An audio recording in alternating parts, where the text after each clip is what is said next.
Halo guys, selamat datang di FR Channel.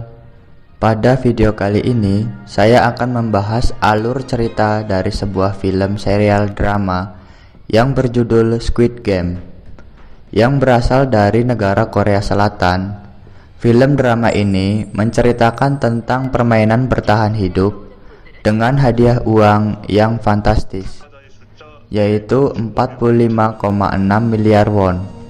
Untuk peserta yang bisa bertahan hingga babak akhir, terdapat 456 peserta yang datang dari berbagai daerah di Korea, yang masing-masing memiliki hutang yang cukup banyak, sehingga membuat mereka berputus asa di hidupnya.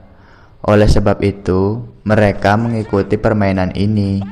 Setelah mereka tahu hadiah yang akan didapat jika mereka berhasil menang.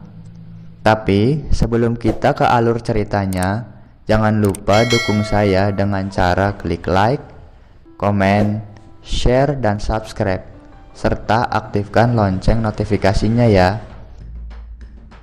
Oke, film diawali dari seorang pria bernama Gi-hun.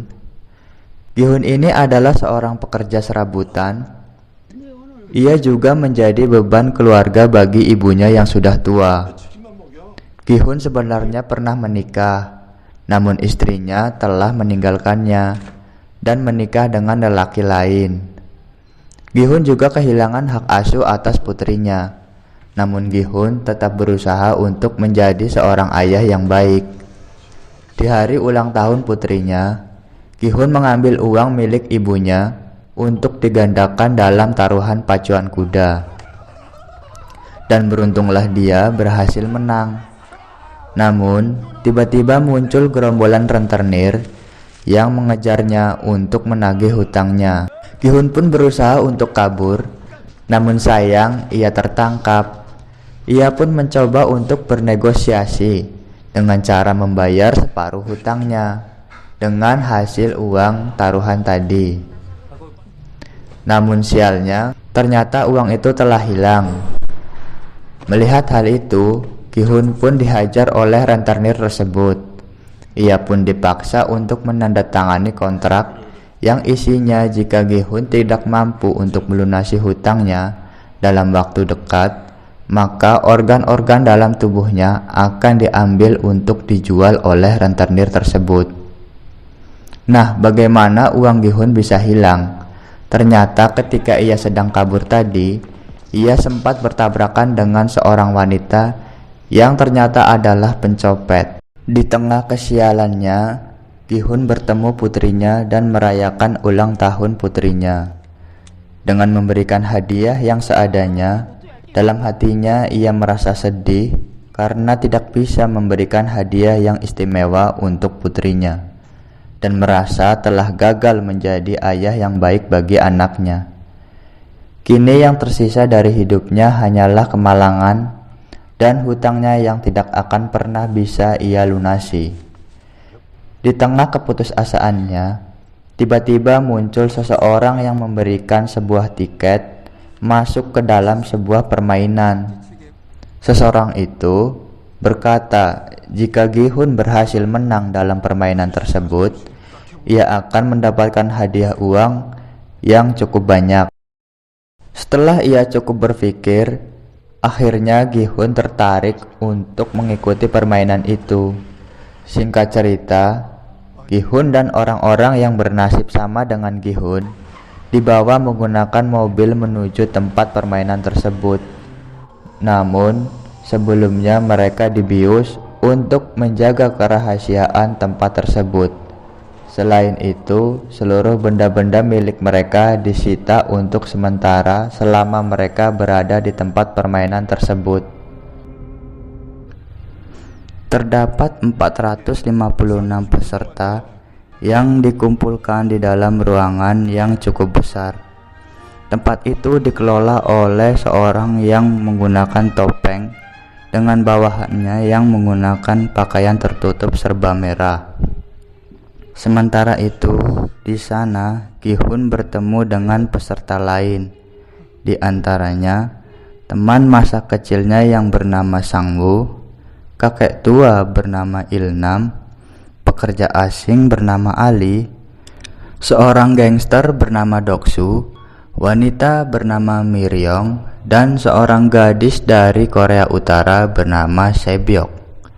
Sebyok ini adalah orang yang telah mencuri uang Gi-hun. Oleh sebab itu, Gi-hun langsung kesal ketika melihat Sebyok. Belum sempat ia melampiaskan kekesalannya, tiba-tiba pasukan panitia tempat tersebut datang.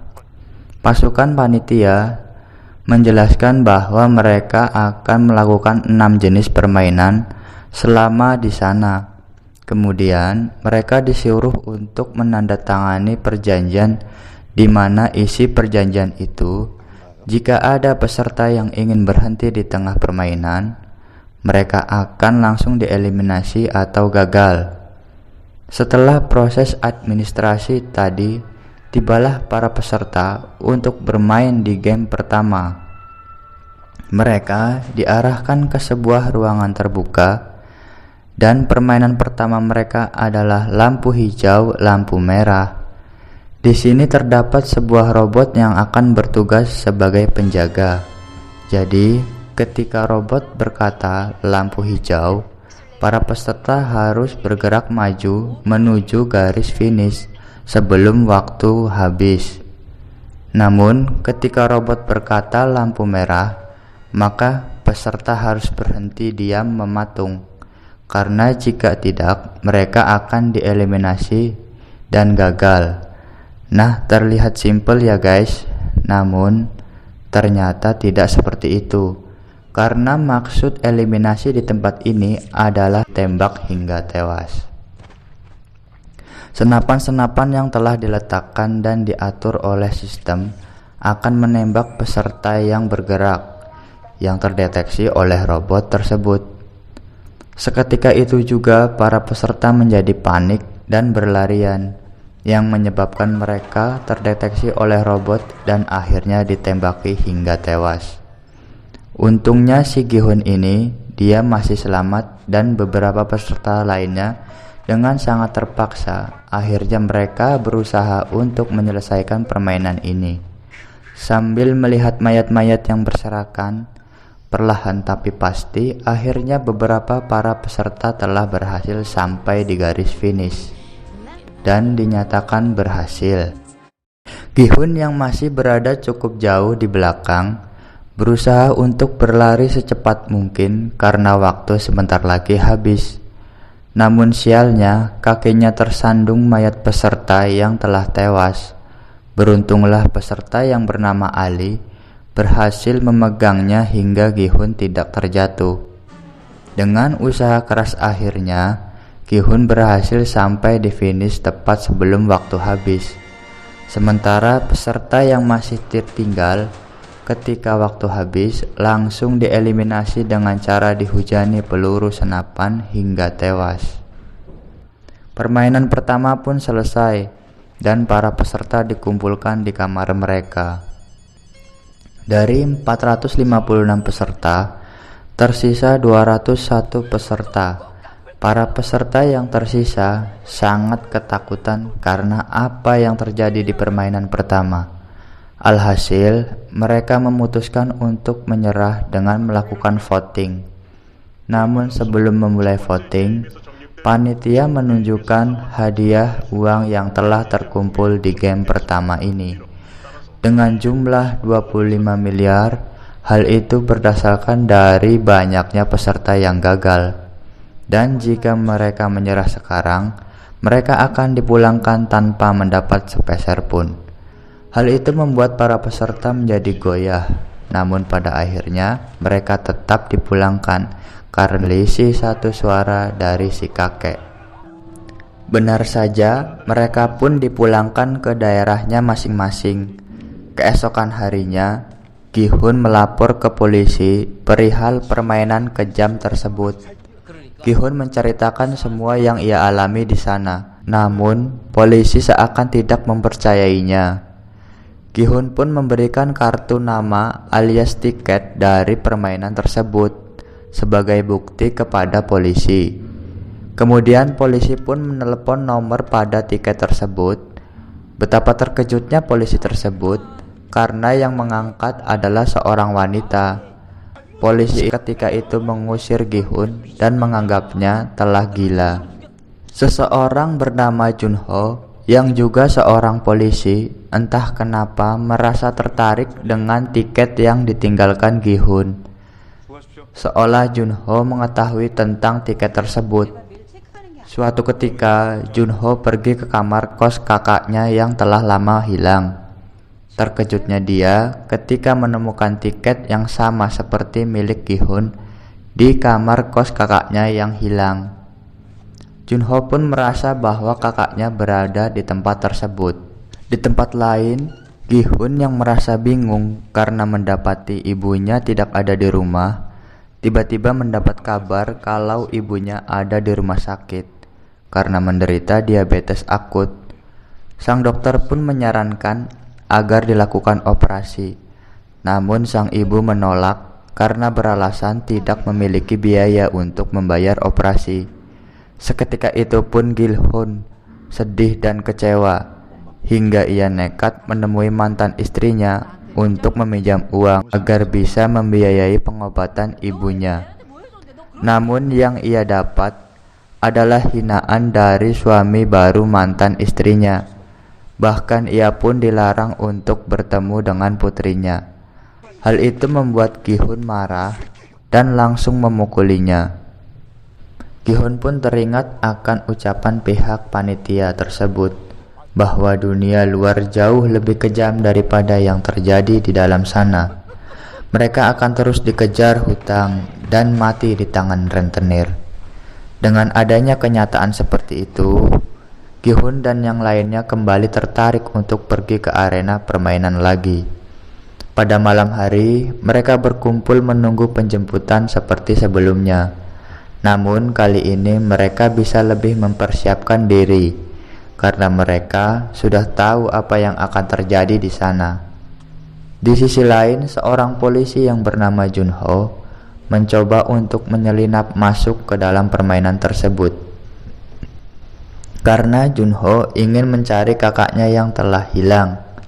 Junho menyelinap dengan cara melumpuhkan salah satu anak buah panitia dan mendapatkan seragamnya untuk menyamar. Sama seperti sebelumnya, barang bawaan para peserta akan disita sementara. Namun kali ini beberapa peserta berhasil menyelundupkan barang yang mereka bawa. Dari 200 peserta sebelumnya yang kembali ikut ke dalam permainan, hanya 187 peserta.